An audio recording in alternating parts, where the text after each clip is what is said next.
ज़ाहिर है बांग्लादेश पाकिस्तान का हिस्सा था, एक साथ ही दोनों मुल्क ने स्टार्ट किया, ग्रो भी एक साथ करना स्टार्ट किया। फिर ऐसा क्या हुआ कि हम पीछे रहते गए और वो आगे जाते गए, क्योंकि अगले 10 सालों में वो अपने प्रोडक्शन पर ही काम करेंगे। मतलब बाहर की गाड़ियाँ वो नहीं लाएंगे, जो उनकी अपनी प्रोडक्शन होगी उसी को वो दूसरे ममालिक में भी भेजेंगे, जबकि पाकिस्तान में अभी तक ये हालात नहीं हैं। আসসালামু আলাইকুম বন্ধুরা, কেমন আছেন সবাই? আশা করি আপনার সবাই ভালো আছেন, সুস্থ থাকেন। मैं हूं सज्जाद। मैं हूं नहीं।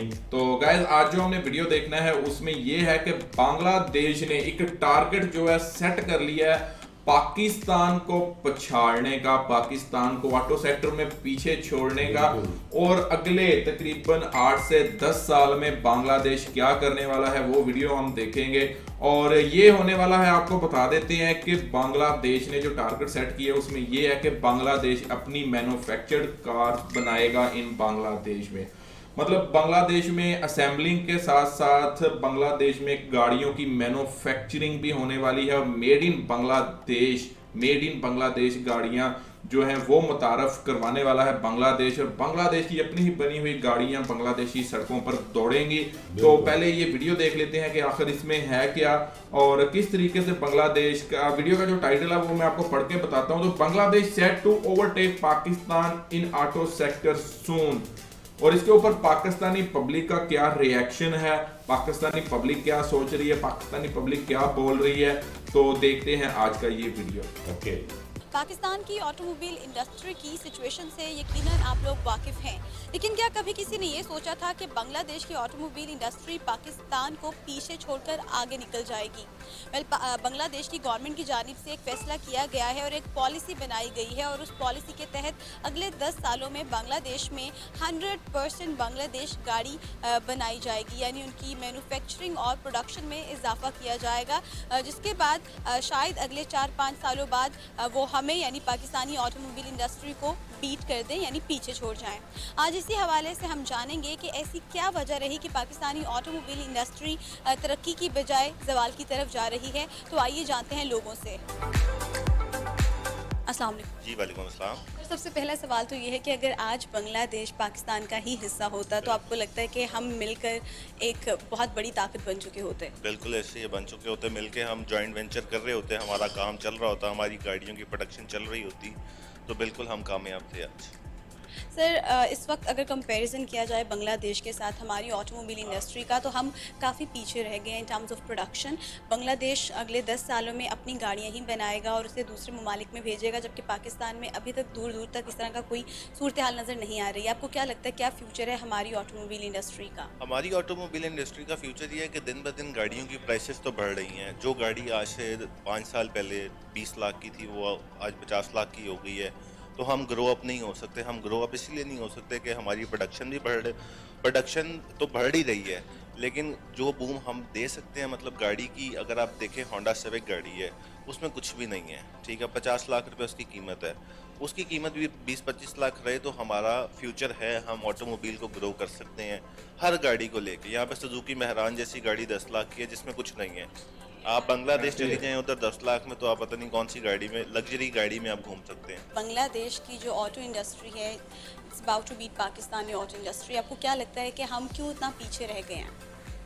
सारी चीज़ें जो हैं वो इकोनॉमिक स्टेबिलिटी की तरफ हमें जो है वो लीड करती हैं। डेफिनेटली हम अपने इकॉनमी को उससे स्टेबलाइज नहीं कर पाए। बांग्लादेश जिसकी मिसाल हम टके के हिसाब से देते थे, और टका में बीट कर रहे हैं, और सिर्फ मेरा ख्याल है पाकिस्तान की गाड़ियों में नहीं, टेक्सटाइल इंडस्ट्री में भी वो हमें काफ़ी हद तक बीट कर चुका हुआ है। बिल्कुल। तो हर तरह से हमारे जो गवर्नमेंट आप कह लें या इस चीज़ को कंट्रोल नहीं कर पाए, स्पेशली डॉलर को। जो 100 रुपये का डॉलर था वो आज 152-54 का चला गया है, 60 तक भी चला गया।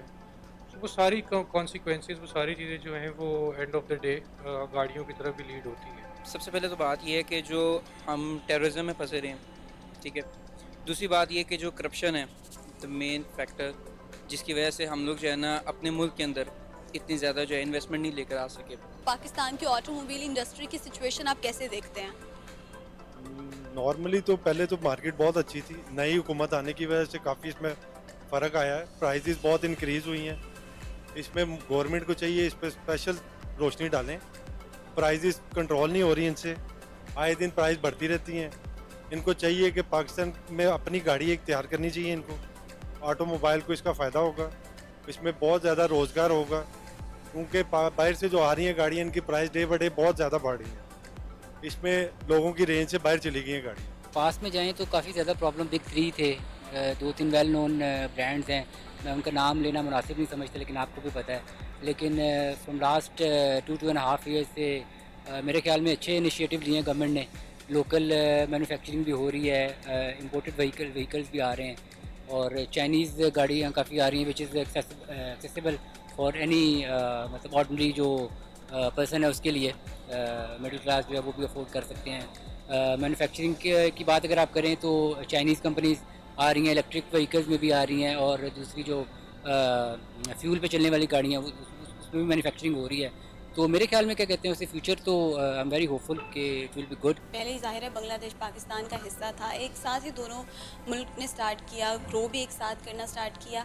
फिर ऐसा क्या हुआ कि हम पीछे रहते गए और वो आगे जाते गए, क्योंकि अगले 10 सालों में वो अपने प्रोडक्शन पर ही काम करेंगे, मतलब बाहर की गाड़ियाँ वो नहीं लाएंगे, जो उनकी अपनी प्रोडक्शन होगी उसी को वो दूसरे ममालिक में भी भेजेंगे, जबकि पाकिस्तान में अभी तक ये हालात नहीं हैं। खैर बांग्लादेश ने हमारे से काफ़ी बाद में स्टार्ट किया है।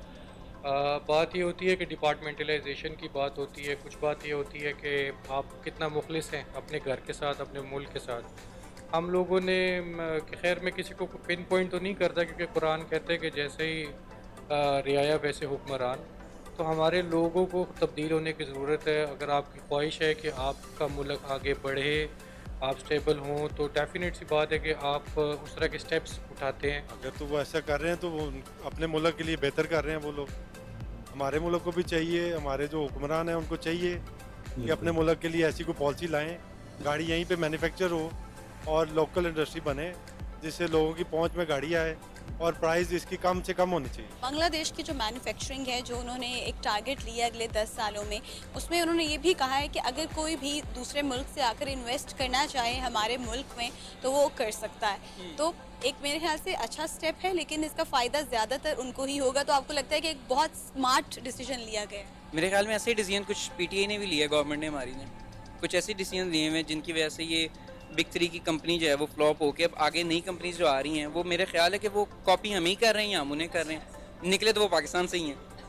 आपने जैसे कि बोला कि निकले तो वो पाकिस्तान से हैं, कि अगर आज पाकिस्तान और बांग्लादेश एक ही मुल्क होता तो आपको लगता है कि हम एक बहुत बड़ी पावर बन सकते थे? नहीं, मेरे ख्याल में कि बांग्लादेश साइड पे ही ठीक रहा है, क्योंकि पाकिस्तान अगर अपना आप ही सुधार ले तो मेरे लिए बहुत है। बांग्लादेश ने फैसला किया है कि अगले 10 सालों में वो अपनी मैन्युफैक्चरिंग करेंगे, प्रोडक्शन करेंगे, और जिससे अगर एक स्टैटिस्टिक देखा जाए तो 5 सालों में वो हमारी इंडस्ट्री को बीट कर देंगे। तो आपको क्या लगता है कि हमें भी अपनी प्रोडक्शन पर, मैन्युफैक्चरिंग पर मज़ीद काम करने की ज़रूरत है? जी जी बिल्कुल बिल्कुल, ऐसा तो है। अभी बहुत सारे ऐसा काम हो भी रहा है। आप देखें कि पिछले 1 से 2 साल में किया और होंडाई और जिस तरह स्पोर्टेज, इन लोगों ने अपना एक मकाम बनाया और जवेद अफरीदी साहब मतलब वो भी बड़ा अच्छा काम कर रहे हैं। अभी देखें गाड़ियाँ किस तरह से आ गई हैं, ये एल्सेफिन और मैं मतलब इसलिए आपको ब्रांड नेम बता रहा हूँ कि इन्होंने आते साथ ही बड़ा अच्छा अपना एक नाम बनाया है। बांग्लादेश की गवर्नमेंट की बात की जाए तो आपको क्या लगता है उनकी तरफ से कितना बेहतरीन फैसला किया गया है कि उनकी ही मैन्युफैक्चरिंग होगी, प्रोडक्शन होगी, जिससे उनकी जो गाड़ियों के रेट होंगे वो मज़ीद सस्ते होंगे और हर इंसान वहाँ पर ये गाड़ी ख़रीद सकता है?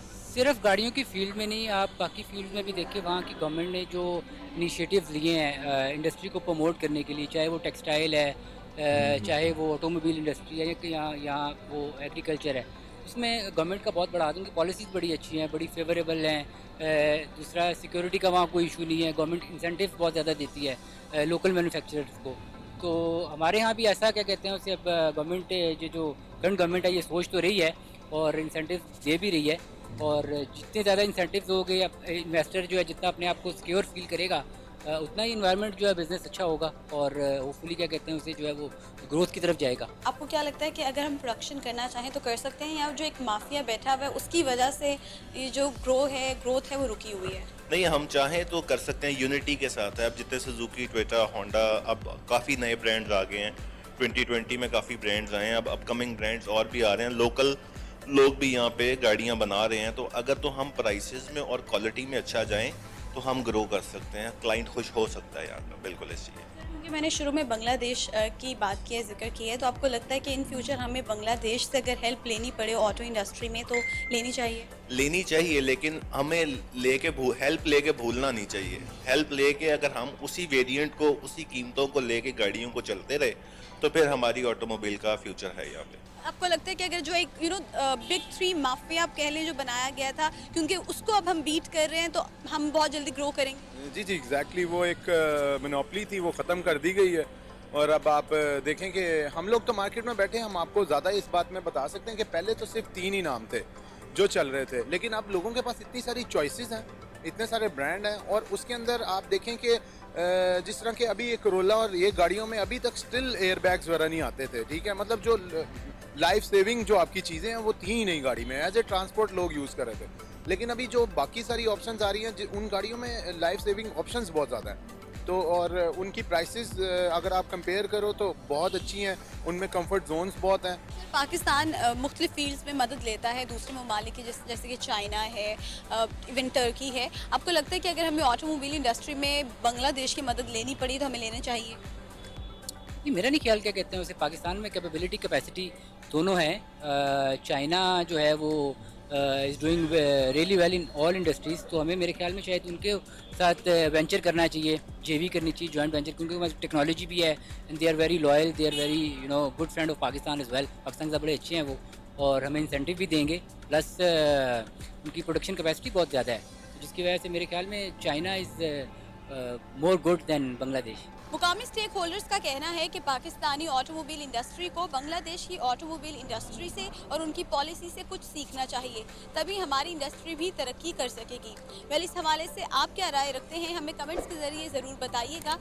तो जी नहीं भाई, बिल्कुल हमारी तो गाइस यही राय है कि अगर पाकिस्तान को बांग्लादेश से हेल्प लेना पड़ती है तो बिल्कुल ले लेनी चाहिए, और दोनों कंट्रीज को मिलकर जो ताउन करके बिल्कुल काम करना चाहिए। तो यही था आज का वीडियो, मिलते हैं अगले वीडियो में, अपना रखिए ख्याल, गुड बाय, अल्लाह हाफिज। अल्लाह हाफिज।